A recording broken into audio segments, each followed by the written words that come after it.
You're standing outside, it's 2 in the morning, the temperature just dropped below freezing, and you have no coat, no phone signal, no Uber Eats, no heated blanket waiting back at a hotel. There is no hotel. There is no road. There's just wind, black sky, and open tundra in every direction, and the nearest thing that could shelter you is a pile of mammoth bones you dragged here yourself. That's it. That's the whole situation. And somewhere in the back of your head a question forms, how is it possible that any human being survived this? Not for one night. For tens of thousands of years. Here's the thing. When we imagine ancient humans in winter, we tend to picture desperate, shivering cave people barely clinging to life. Creatures of pure luck. But that image is almost completely wrong. What the archaeological record actually shows is something far stranger, far more deliberate, and honestly more impressive than almost anything we've built since. These people weren't surviving winter. They were solving it, and the tools they used, the strategies they built, changed what it means to be human. Let's start with the oldest data point we have, because it tells us something important right away. In 1964, archaeologists working in the Dordogne region of southwestern France began excavating a collapsed rock shelter called Abri Patau. What they found, buried under nearly 4 meters of sediment, were the remains of a campsite dating to approximately 22,000 years ago, the height of the last glacial maximum. The most severe cold snap of the last 100,000 years. Average annual temperatures in that part of Europe were roughly 8 to 12 degrees Celsius colder than today. Think of Paris in January, but stretch that January across the entire calendar year and then lower it another 10 degrees. That was normal. That was Tuesday. And yet inside that collapsed shelter, there was evidence of persistent organized occupation. Hearths layered one on top of another, suggesting the same site was used across multiple cold seasons. Butchered animal bones, reindeer, horse, woolly rhinoceros, stacked in specific locations. Flint tools clustered around the fire zones in a pattern that mirrors how modern humans organize a workshop.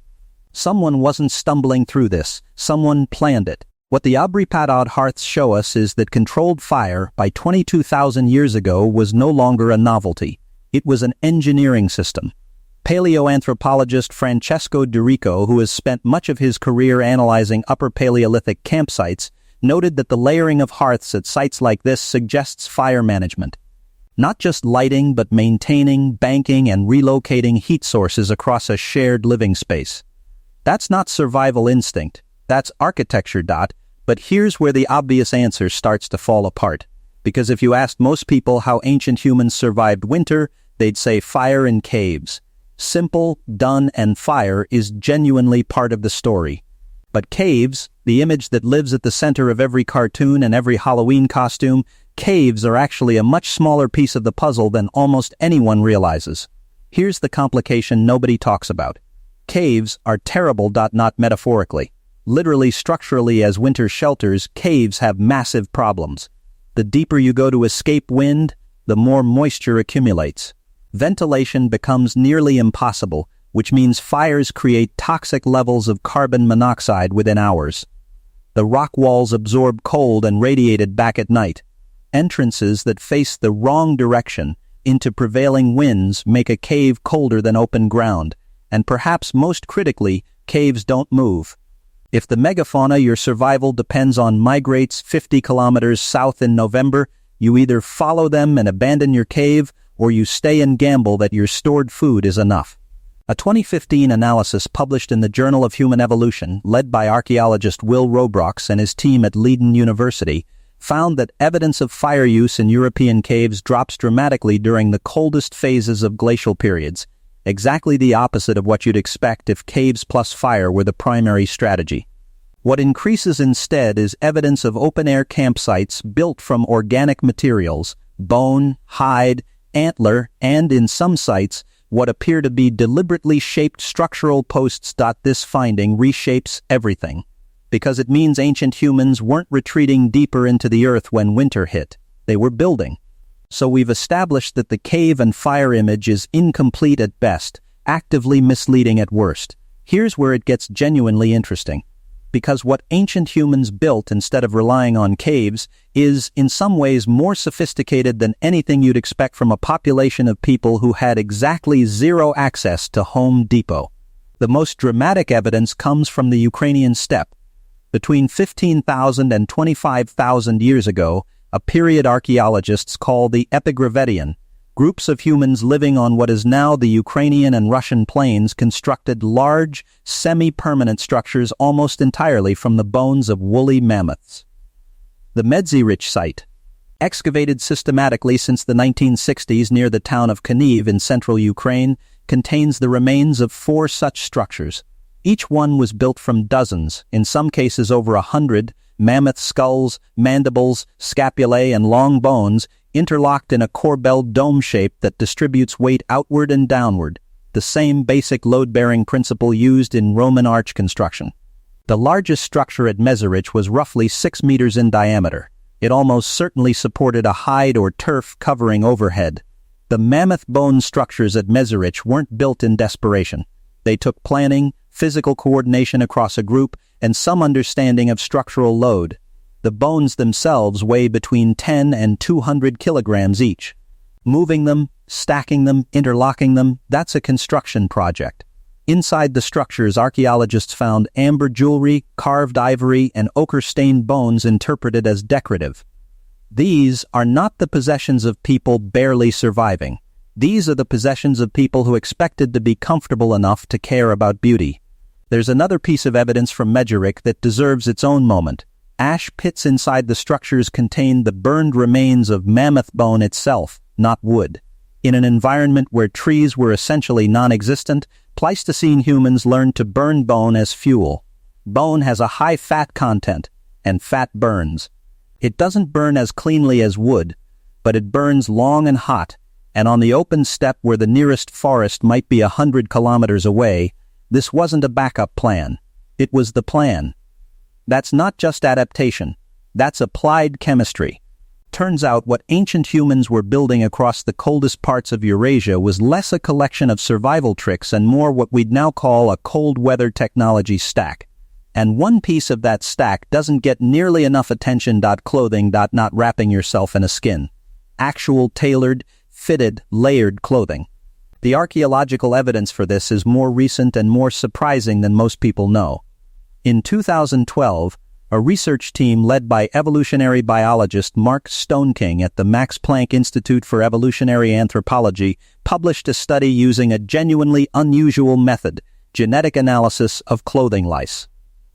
Clothing lice, Pediculus humanus humanus, evolved from head lice specifically when humans began wearing garments regularly. Because clothing lice can only survive in fabric folds, not on skin, their evolutionary split from head lice marks the earliest point at which humans were wearing enough clothing for lice to colonize it. The genetic clock in that lineage, calibrated against known mutation rates, points to the origin of regular clothing somewhere between 83,000 and 170,000 years ago. That's not the Ice Age, that's before the Ice Age. Modern humans were tailoring before the worst cold even arrived. And the evidence for tailored, fitted clothing, not just draped skins, is physical too. Bone needles, some as thin as 2 millimeters, appear at sites across Europe and Siberia by at least 45. 0 years ago. At Sunghir, a burial site near Vladimir in Russia dating to roughly 34,000 years ago, researchers found thousands of tiny ivory beads sewn in rows along the remains of a man buried in permafrost. The pattern of the beads, along the collar, the sleeves, the legs, indicates a fully fitted, sleeved garment, not a cloak. A suit. With a hood. The body heat retention difference between a draped animal skin and a properly fitted multi-layer garment is substantial. Modern cold weather survival research confirms that fitted layered insulation holds body heat roughly 2 to 3 times more effectively than loose coverings of the same material. The people at Sunghir knew this, even if they phrased it differently. Here's the question that should be sitting in the back of your mind right now. All of this, the bone structures, the tailored clothing, the fuel innovations, these are impressive individual solutions. But winter isn't just a one-night problem, it's a duration problem. You can build the best shelter in the Pleistocene, and you'll still starve if you run out of food in February. So how did they eat? This is where the evidence gets strangest and honestly most human. Because the answer isn't just hunting or foraging. The answer is storage, and the scale of it is something we genuinely underestimated until fairly recently. At Kostenki, a cluster of archaeological sites along the Don River in Russia, representing one of the densest concentrations of Upper Paleolithic human activity in the world. Excavations over the last century have found something that researchers originally had trouble interpreting. Pits, dozens of them, cut into the permafrost below the occupation layers, lined with organic material and filled with the remains of large animals, primarily horse, mammoth, and bison, broken into manageable sections. The permafrost kept the contents below freezing year-round. These were freezers, engineered, deliberately constructed food storage units, some capable of holding the equivalent of several hundred kilograms of preserved meat. The Kostenki pits don't appear in one location and one time period. Variants of this practice, permafrost storage, cold pit caching, and processed fat preservation, show up across dozens of Paleolithic sites from France to Siberia. A 2020 study published in PLOS One, analyzing faunal remains from multiple Upper Paleolithic sites in Eastern Europe, found evidence of systematic bone grease extraction, a process that involves boiling bones and skimming the rendered fat, at a scale that only makes sense if the product was being stored rather than immediately consumed.